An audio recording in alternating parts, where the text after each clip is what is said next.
오늘 향후 전국의 방향을 좌지우지할 만큼 중요한 선고가 있었는데요. 이재명 더불어민주당 대표 공직선거법 2심 관련 선고 이야기 두 분과 나눠보겠습니다.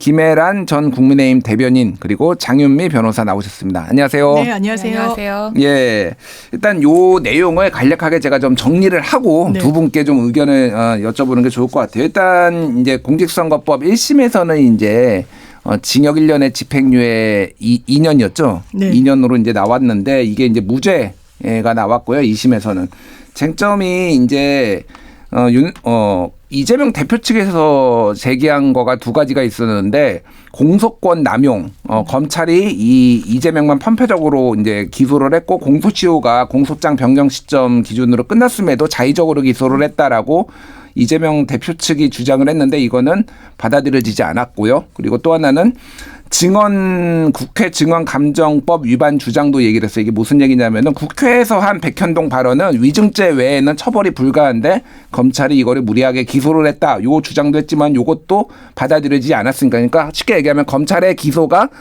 문제가 있지는 않았다라는 얘기로 이제 봤고요. 그 현안 관련해서는 김문기 전 성남도시개발공사 처장과 관련해서는 뭐 해외 출장이라 같이 갔지만 기억을 못했다. 김문기 몰랐다. 뭐 등등등. 그리고 골프를 같이 쳤는데 이거에 대해서도 뭐 여러 가지 쟁점이 있는데 그런 것들에 대해서도 총체적으로 이제 무죄가 허위사실 공표로 볼 수 없다고 판단을 했고요.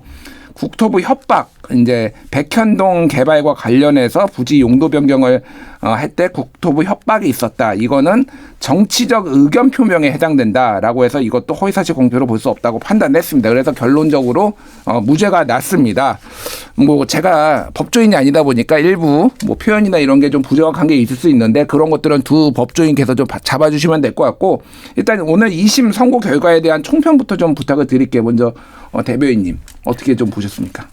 네, 일단 한마디로 예, 충격과 경악이라고밖에는 표현할 길이 없습니다. 충격과 경악. 네, 저희 사실 그 전부 무죄가 날 것이라고 예상한 사람은 아마 우리 당에 아무도 없었을 것 같습니다. 그래서 권성동 원내대표도 지금 이재명 대표한테 좀 승복 좀 해라. 이런 거를 오전에 그렇죠. 했다가 지금 오후에 판결이 이상하다 이렇게 또 말씀하셨더라고요. 예. 네, 그러니까 아마도 승복을 요구했던 것은 이 형사재판에서는 이제 유죄가 나올 것을 전제로 했을 거거든요. 그러겠죠. 그런데 이제 사실 뭐 아무리 양보해도 예를 들어서 그 뭐 인식 부분에 관한 골프를 치지 않았다 이 부분에 대해서는 사실 어떤 판단이 달라질 수도 있지 않을까라고 생각한 사람이 있었을 수도 있는데 그 백현동 부분에 대해서는 너무나 많은 증인들이 나와서 증인을 했고 또 이런 사실 인정이 뒤집어질 만한 뭐 그런 게 전혀 보이지 않았고 네 그랬기 때문에 그 사실 인정이 그대로 간다는 전제하에서 그대로 유지될 거라고 봤기 때문에요.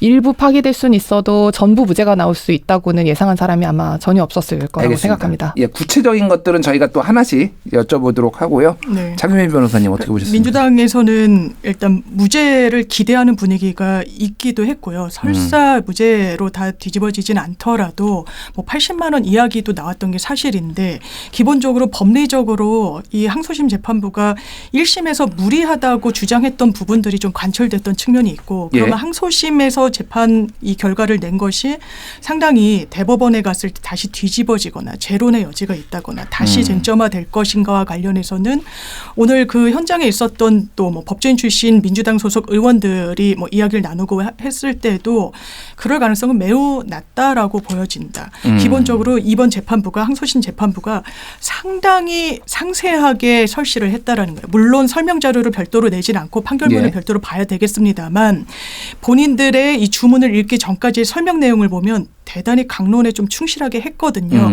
그거는 워낙 정치적 쟁점화돼 있고 언론 주목도가 높아서 이 부분을 재판부도 신경 썼고 그 결론은 이재명 대표의 무죄였던 것 같습니다. 알겠습니다. 하나씩 좀 쟁점을 뜯어볼게요. 예, 일단 김문기를 몰랐다 발언 요거부터 먼저 좀 얘기를 해보겠습니다. 법원은 김문기와 교유 행위에 관해 거짓말로 볼 수 없고 누군가 알았는지에 대한 인식에 관한 것이기 때문에 이건 행위가 아니다. 또 골프를 안 쳤다 발언은 거짓말로 해석되지 않는다라고 무죄를 선고를 했는데 김혜란 대변인 또 판사 출신이고 법조인으로서 오래 활동하셨잖아요. 네. 예. 어떻게 이거는 보셨습니까? 네, 이제 이해를 돕기 위해서 이 두 가지로 나누어서 말씀드릴게요. 예, 예. 일단 1심에서도 무죄가 나왔던 부분이 있고 1심에서는 유죄가 나왔던 부분이 있습니다. 예. 기본적으로 김문기 씨를 몰랐다라는 부분, 이것은 사실은 1심에서도 무죄가 나왔던 부분입니다. 예. 왜냐하면 이거는 진짜 누군가 알았는지는 인식에 관한 것이지 행위가 아니거든요. 그런데 공직선거법상의 허위사실 공표죄라는 거는 모든 거짓말을 다 처벌하는 것이 아니고 특정하게 열거가 되어 있습니다. 뭐 경력, 학력, 행위, 예. 여기에 열거되어 있는 행위는 열거되어 있지만 인식, 기억 이런 것들에 대해서 이야기하는 것에 대해서 허위사실 표명이라고는 하지 않아요. 예. 그렇기 때문에 이게 행위인지 아닌지가 굉장히 중요했습니다. 그래서 김문기 처장을 몰랐다라는 거는 사실은 1심에서도 그러한 이유에서 무죄가 나왔던 부분이고, 다만 어떤 누군가를 알았냐 몰랐냐 할 때 이 교유 행위라는 것을 좀 상세히 설명해 보자면 예. 그 사람하고 밥을 먹었다.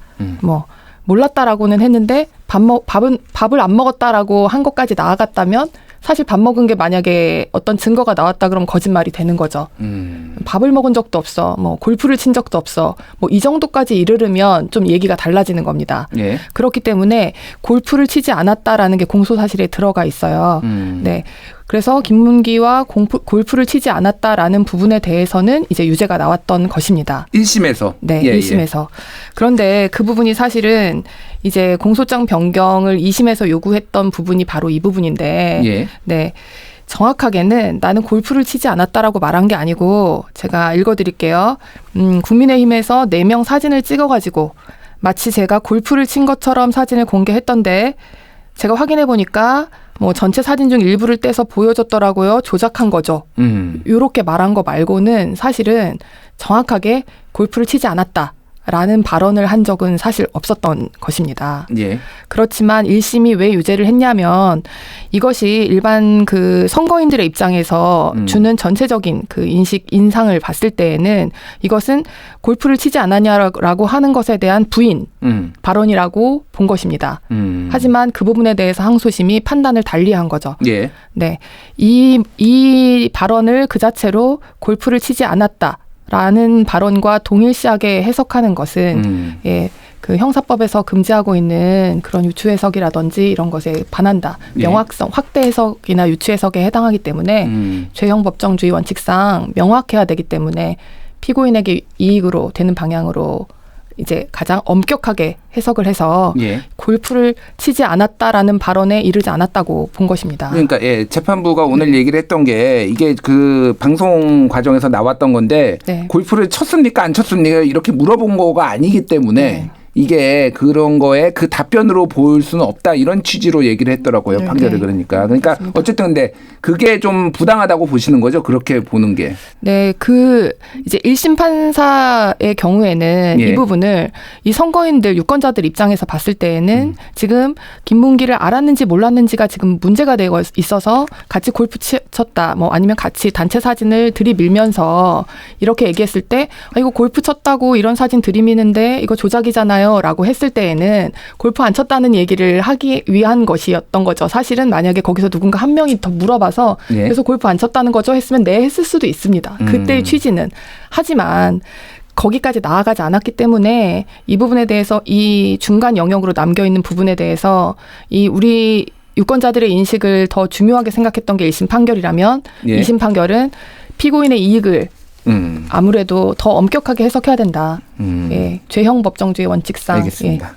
그렇게 그렇게 판단을 설명을 달리했습니다. 해주셨고 그게 조금 아쉽다 이런 취지로 좀 말씀하신 것 같은데 제가 과잉 해석인가요? 제가 이제 좀 정확하게 여쭤봐야 되니까 어쨌든 자 장윤미 변호사님은 어떻게 보셨습니까? 기본적으로 공직선거법상 허위사실 공표를 처벌하는 거란 말이에요. 그래서 말씀 주신 것처럼 어떤 허위사실을 얘기했을 때 주로 처벌을 하느냐. 출생지, 가족관계, 신분, 직업, 경력 이건 이론의 여지가 없어요. 행위도 처벌한다고 돼 있는 거예요. 그래서 위헌법률 심판 제청했던 거잖아요. 기각됐지만. 그러니까 행위. 그러니까 판사 입장에서는 묻는 거예요. 검사님 안다 모른다가 행위입니까? 라고 하는 거예요. 이건 행위가 아니잖아요. 처벌의 범죄에 들어가지 않아요. 그래서 1심에서 이유무죄가 나왔던 거예요. 안다 모른다에 대해선. 그러면 골프를 쳤다 안 쳤다와 관련해서 또 살펴본다면 기본적으로 아까 짚어주신 대로 그 당시 채널A에서의 발언이에요. 그리고 증문즉답을 하는 그런 형식의 방송이었고 질문을 받으니까 이럽니다. 국민의힘에서 4명 사진 찍어가지고 제가 마치 골프 친 것처럼 사진 공개했는데 제가 보니까 전체 일행의 단체 사진 중 일부를 떼서 보여줬더라고요. 조작한 거죠. 저희가 한 발화자의 이 말을 법적으로 평가할 때 쪼개고 분석하고 조립해서 평가하지 않습니다. 전체적인 취지, 맥락, 명예훼손 사건도 마찬가지예요. 네. 그러면 이 발언의 정확한 취지는 골프를 쳤다 안 쳤다가 아니에요. 아니 국민의힘의 박수영 의원이 일부 사진을 확대해가지고 언론에 공개하고 그랬던데 전체 원본 사진을 보니까 단체 사진이어서 나는 김문기 씨를 몰랐다고도 볼 수 있습니다. 왜냐하면 일부만 가공한 사진을 보면 되게 김문기 씨랑 좀 가까이 있거든요. 그러니까 이제 그 사진을 저도 맞습니다. 보니까 10명이랑 같이 찍었더라고요. 맞습니다. 그런데 그거를 이제 트리밍을 하면은 네. 가까운 것처럼 보일 수도 있다. 뭐 예. 이재명 대표 측 주장은 그런 거죠. 그러니까 이 예. 발언의 핵심 방점은 이 사진이 조작됐다는 거예요. 음. 그러니까 이번 항소심 재판부에서는 골프 치지 않았다는 거짓말을 한 것으로 이 발언은 해석되지 않는다는 거예요. 골프가 알겠습니다. 방점이 아니었거든요. 예, 예. 그러니까 그거를 이제 조작으로 볼 수가 있느냐, 뭐 이런 논쟁도 있으니까 법적인 영역과 반대로 이재명 대표가 너무 말을 좀 세게 한다. 이런 거를 왜 조작이라고 얘기를 하느냐. 그러니까 네. 조금 본인이 이런 빌미를 준 거 아니냐. 뭐 최근에 비명들이 뭐 검찰과 짰다. 뭐 그것도 이제 너무 말이 센 거 아니냐. 뭐 이렇게 조금 정치적으로 좀 논쟁이 있는데 그걸 또 법으로 재단하는 건 전혀 다른 문제니까 요거 여쭤볼게요. 저도 이거를 굉장히 관심 있게 봤던 게 지난 1월 23일에 재판부가 검찰한테 얘기를 했어요. 뭐냐면은 피고인의 발언 중에 무엇이 문제가 되는지를 좀 특정해달라. 그러니까 저는 이게 제가 이 재판에 제가 이제 따라가지 못하고 저도 기사를 보면서 그러니까 그동안 그러면은 이 발언조차 좀 특정이 안 되고 지금 이 공직선거법 재판이 기소가 이루어지고 재판이 이루어진 건가? 저는 좀 그래서 이게 뭐 이게 재판부가 그러니까 무죄를 줄 수도 있는 거 아니냐라는 얘기들을 그때 법조인들이 좀 하더라고요. 그러니까 약간 그때 좀 이 무죄 얘기를 들었는데 이거는 좀 어떻게 봐야 되는 건가요? 대변인님? 네, 제가 이제 1심 판결문을 자세히 봤는데 이게 그런 그 재판부에서 그런 부분에 대한 성명을 구할 수도 충분히 있는 상황이더라고요. 공소장 자체에 공소 사실을 이렇게 이런 발언을 했다, 이런 허위 사실을 뭐 공표했다 이렇게 말은 했지만 그 뒤에 나와 있는 사실관계를 보면 그냥 이재명 대표가 뭐 어느 방송에 나가서 이러이런 말을 했다 이렇게 쭉 역사적 사실을 쭉 그냥 썼어요. 네, 예. 예. 그러면 도대체 그 중에서 어떤 발언이 이 공소 사실에 나와 있는 예를 들면 골프를 치지 않았다고 발언했다라는 것에 해당하는 발언인지 연결이 안 돼 있습니다. 네. 근데 보통은 그렇게 공소장을 쓰지 않고 예. 이런 행위를 해서 뭐 예를 들면 절도죄다 이러면 그래서 타인의 물건을 절취해야 한 것이다. 그래서 이걸 위반했다. 이런 식으로 이게 연결점이 있어야 되는데 그냥 역사적으로 뭐 이게 전체적으로 맥락을 다 드러내기 위해서였겠지만 그리고 전체적으로 다 이게 뭔가 허위가 섞여 있다라고 생각해서 했겠지만 이렇게 역사적인 기술을 쭉 했어요. 그렇기 때문에 이게 정확하게 무죄 판결을 하기 위해서는 이 발언이 정확하게 이 공소 사실과 연결이 돼야 되는 것입니다. 그 부분이 사실은 명확하게 되지 않은 채로 1심이 됐죠.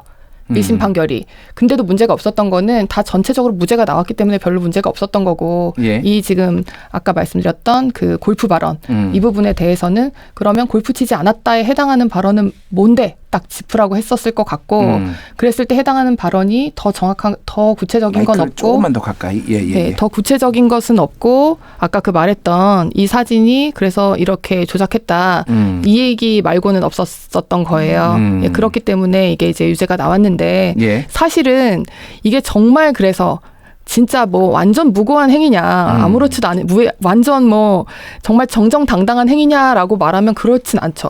골프를 치기도 쳤고 이제 골프 친 사진이라고 하는데 조작된 거죠. 가서 네, 그때 네. 골프를 친 거는 다 주지의 네, 사실이잖아요. 맞습니다. 그러니까. 예, 그렇기 예. 때문에 아마 이 부분에 대해서 그런 취지로 골프 쳤다고 국민의힘에서 사진을 들이밀었는데 그거 아니고 이 사진 조작된 거잖아 이런 식으로 말을 했을 때에는 듣는 사람들 입장에서는 국민의힘에서 골프를 쳤다고 그래서 김문기를 안다는 거에 대한 결정적 증거를 내밀었는데 조작되었다라고 말하면서 나는 이 사람이랑 골프 친 적이 없다라고 말했다고 알 수 있었을 것이라는 이 듣는 사람의 입장에서 인식 가능성을 전제로 1심은 그걸 더 중시했다라는 점. 예, 예. 네. 어쨌든 뭐 쉽게 얘기하면은 이재명 대표가 굉장히 모호하게 얘기를 해서 맞습니다. 유권자들의 혼란을 부추겼는데 그거를 네, 본인이 이제 유리한 엄격하게 따질 건지 의도가 아니면, 있었지만 의도가 있었지만 알겠습니다. 예, 사실은 그렇게 된 거죠. 알겠습니다. 빠져나간 거죠. 예. 네. 그 지난달 19일 4차 공판을 앞두고 검찰이 공소장을 변경을 했어요. 장윤미 변호사님. 네, 네. 이거는 좀 어떻게 보셨죠? 그래 이 공소장 변경 이 과정은? 그러니까요. 이게 항소심이에요. 2심에서 네. 공소장이 어벙벙하니까 이거 특정을 제대로 해달라고 한 거예요. 재판부 입장에서는요. 그게 1심에서 무죄 받은 부분에 대해서 명확하게 해달라고 하는 거니까 유죄로 뒤집어질 거다라고 일부에선 이야기를 하던데 전혀 사실과는 무관하고요. 기본적으로 이런 겁니다.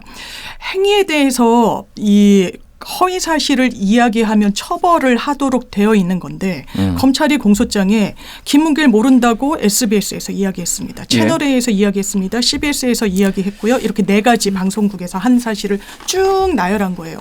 그럼 행위랑 무슨 관련이 있습니까? 이재명 대표의 행위로 할 수 있는 부분이 안다 모른다는 아니잖아요. 예. 그러니까 검찰은 교우 행위가 있었는데 그러니까 친밀하고 만나고 뭐 밥 먹고 이런 행위가 이재명 대표를 중심으로 했을 때 있는데 그게 없다고 거짓말을 한 겁니다. 이건 너무 나아간 거예요. 저도 말씀 주신 대로 정치인으로서 조작이다, 뭐 협박이다 이런 표현은 어쨌든 정문즉답을 하는 과정이었다고 하더라도 과하다고 해석될 수 있어요. 정치적으로, 정무적으로, 법적으로 해석은 완전 다른 거예요.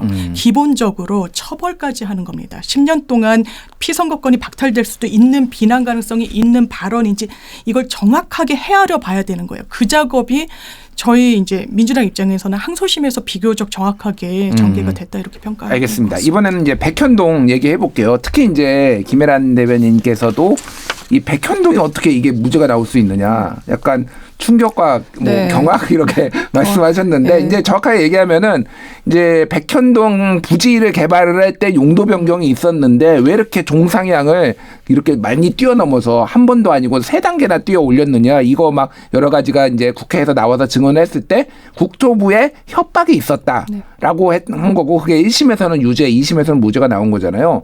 이건 어떻게 보십니까? 이 무죄에 나온 것에 대해서는?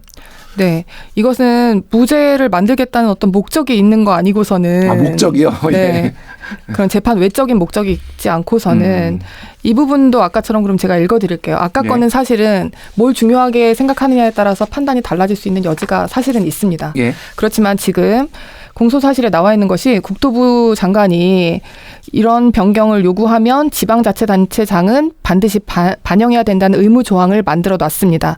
이걸 가지고 만약에 안 해주면 직무유기 이런 걸 문제 삼겠다고 협박을 해서 예, 그래서 용도 변경을 해주게 됐다라고 말을 했잖아요. 예. 이건 발언 내용입니다.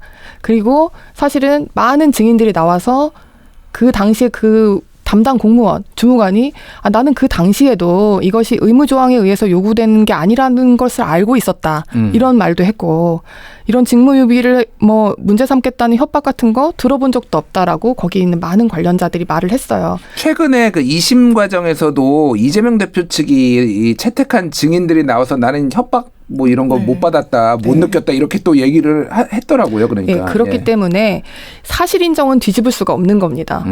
왜냐하면 그러니까 이런 협박도 없었고 이게 혁신도시법인데요. 거기에 이제 의무조항이라는 게 들어가 있는데 그 의무조항에 의해서 국토부가 요구한 사실도 없었고, 예. 네, 그리고 그렇게 알고 있었던 공무원도 없었고, 예, 그건 실체가 없는 걸로 사실 인정은 다 끝난 상태고 그게 뒤집어지지 않았습니다. 예. 그런데도 무죄를 주려면 방법은 이거에 대한 법적인 평가를 이것은 사실에 대한 공표가 아니라 허위 사실 공표가 예. 아니라 이것은 법률적인 그런 아니면 정치적인 의견 표명에 불과하다. 의견 표명이다. 사실이 아닌 의견 표명이다라고 이 법적인 평가를 달리할 수밖에 없었던 거죠. 저는 이것이 바로 이게 무죄를 주려고 의도한 거 아니고 네. 있을 수 없는 지점이라고 보입니다. 작심했다. 예, 네, 일단은 맞습니다. 그런 정치적 해석을 해주신 거고요. 장윤미 변호사님. 일단 협박을 받았다라고 이야기를 했을 때 그건 본인이 그렇게 느꼈다라고 이야기를 하는 거잖아요. 예. 그러니까 저는 재판부가 이게 사실관계에 대해서 이야기한 게 아니잖아요. 나는 이게 압박으로 느껴졌다. 이걸 과하게 표현해서 협박이란 표현이 나온 것이고 예. 그렇다면 그것이 사실에 대한 특정이었냐? 그렇지 않은 거죠. 본인의 인식에 대해서 이야기를 한 거예요. 저는 그 판단이 맞다라고 보고 또 어떤 맥락이 있냐면 1심에서 유죄 선고가 됐잖아요. 예. 그 맥락을 보면 이런 설시를 하는 거예요. 아니 이재명 대표는 되게 강압적이고 법도 있고 의무 이행을 반드시 해야 되는 예. 그런 부분이 있다라고 얘기를 했는데 그게 말씀 주신 혁신도시법이에요. 그걸 봤더니 성남시 재량으로 돼 있더라. 그럼 무슨 협박이고 외압이냐. 알아서 재량껏 판단한 거 아니냐. 근데 그거는 단면만 본 거예요. 왜냐하면 그 당시에 같이 적용이 되는 법률 중에는 국가균형발전특별법이란 게 있습니다. 예. 거기 지자체는 따라야 된다라는 의무 규정이 있어요. 그러니까 이재명 대표로서는 이게 대단히 의무로 따라야 되는 압박으로 느껴졌다라고 이야기를 하는 거예요. 실제로 증거로 현출됐는지 여부도 봐야 되겠지만 사실관계를 보면 그 당시에 국토부에서 국장이 성남시에 나와서 굉장히 좀 압박을 행사한다고 느껴질 수 있는 그런 사실관계들도 있었습니다. 왜냐하면 한국식품연구원 부지를 옮기는 건 박근혜 정부의 대개 현안이었어요. 심지어 정책을 주요 정책으로 선정하기까지 했었습니다. 그러니까 그때 당시에 박근혜 맞습니다. 정부 때 공공기관들을 수도권에 있는 거를 지역으로 이전하는 거를 굉장히 강하게 푸시를 하고 맞습니다. 있었던 거는 이제 뭐 나왔죠. 그런데 그때. 그게 안 맞았어요. 왜냐하면 이 국토교통부, 이 정부의 박근혜 정부에서는 아파트로 개발하길 원했거든요. 그런데 이재명 대표가 일자리 창출과 연계해가지고 산업단지를 유치하고 싶은 거예요. 그래서 아파트 단지로 하기 위해선 2종 주거지역으로 개발을 하면 되는데 예. 이 어느 종상향을 어디까지 할 것인지 산업단지를 유치하기 위해서는 준주거지역으로 해서 아파트와 업무, 산업시설까지 유치할 수 있는 그 종이 다르거든요. 거기서부터 갈등이 있었고 압박으로 느끼는 공문이 수차례 왔다라는 게 과연 허위 사실을 이야기했다라고까지 단정할 수 있는 거. 거긴 동의하기 어렵습니다. 알겠습니다.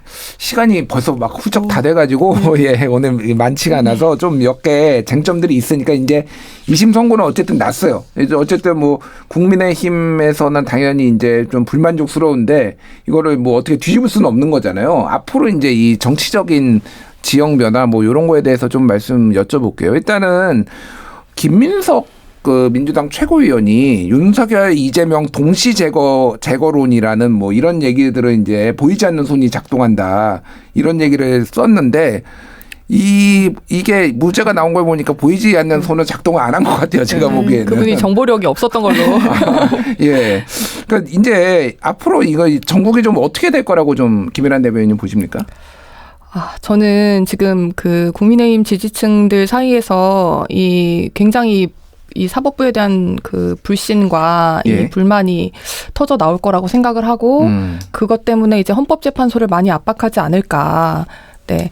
그래서 이제 그게 좀 국민적인 분열로 갈까봐 사실 걱정이 많이 됩니다. 오히려 이제 헌법재판 이재명도 무죄 나왔는데 윤석열 대통령도 그러면 탄핵 기각해서 복귀시켜야 되는 거 아니냐? 여론이 매우 높아질 거라고 사실 생각이 됩니다. 아, 그렇군요. 네. 예.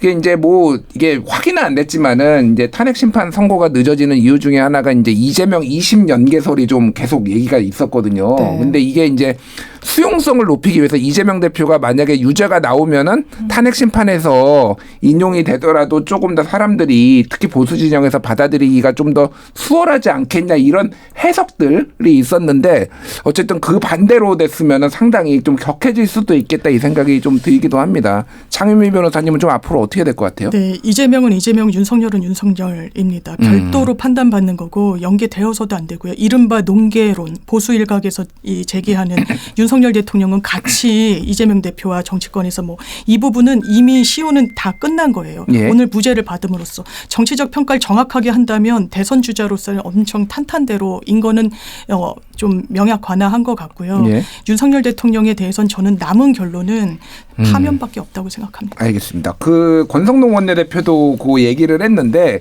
대법원에서 빨리 요거를 조금 판단해달라라고 얘기를 했거든요. 그러니까 아직 보통은 이제 633 원칙에 따르면은 3개월 안에 대법원 선고가 이제 날 수도 있는데 김일환 대변인은 좀 어떻게 보십니까 그러면? 저는 사실은 이게 무죄가 나옴으로 인해서 사실 크게 지금 3심에서 우리는 이제 신속하게 빨리 교정이 되길 원하지만 만일 조기 대선 국면에서는 별로 유효하지 않을 것 같습니다. 그리고 그 부분을 사실은 저는 이제 사법부도 염두에 둔 판결이 아니었는가라는 의심을 사실 지울 수가 없어요. 예. 네, 이게 만약에 유죄가 되었을 경우, 무죄가 아닌 유죄였을 경우, 즉 항소 기각이었을 경우에 법원의 경우에 선택지는 2개 아니었겠습니까? 예. 만약에 조기 대선이 열린다면 대선일, 그러니까 투표일 이전에 판결을 하느냐. 예. 그래서 우리나라의 그 거대 야당의 대선 후보를 피선거권을 박탈하는 일을 할 수 있겠는가 과연. 그래서 민주당은 갑자기 대선 후보가 없어지는 일을 사법부가 감당할 수 있겠느냐. 아니면 그 이후로 미뤄서 그 막대한 비용과 이걸 들이고 그 사실은 대선의 경우에는 국민들 투표율이 거의 80% 가까이 되는데 예. 대한민국 국민이 80%가 다 나가서 뽑은 대통령을 지금 가장 만약에 이재명 대표가 유력하다고 봤을 때에는 당선이 된 다음에 몇 주 만에 과연 사법부가 당선 무효로 날릴 수 있겠느냐. 예. 그것이 과연 사법부의 존립이 가능하겠는가. 그랬을 경우에 국민들이 그걸 용납하겠는가의 판단을 했을 거라고 생각합니다. 그래서 정치적 어떤 판단이 들어갔을 거다. 이번 예, 판단에. 그래서 아마 예. 이런 2심 무죄가 나오지 않았을까라는 추측을 저는 혼자 해봅니다. 알겠습니다. 시간이 많지 않은데 네네. 장윤 변호사님 좀 짧게 전 말씀해 대법원에서 뒤집어질 가능성은 굉장히 거의 제로에 수렴한다라고 생각하고요. 예. 그리고 사법부의 너무 정치적인 쟁점을 사법화하는 거에 동의하기가 어렵고 여기에 대한 정치권의 좀 반성적 고려가 있어야 된다고 생각합니다. 알겠습니다. 자, 오늘 두 분과 함께 이재명 대표 공직선거법 2심 선고 관련 이야기 나눠봤습니다. 바쁜데 나와주신 두 분 감사합니다. 고맙습니다. 고맙습니다.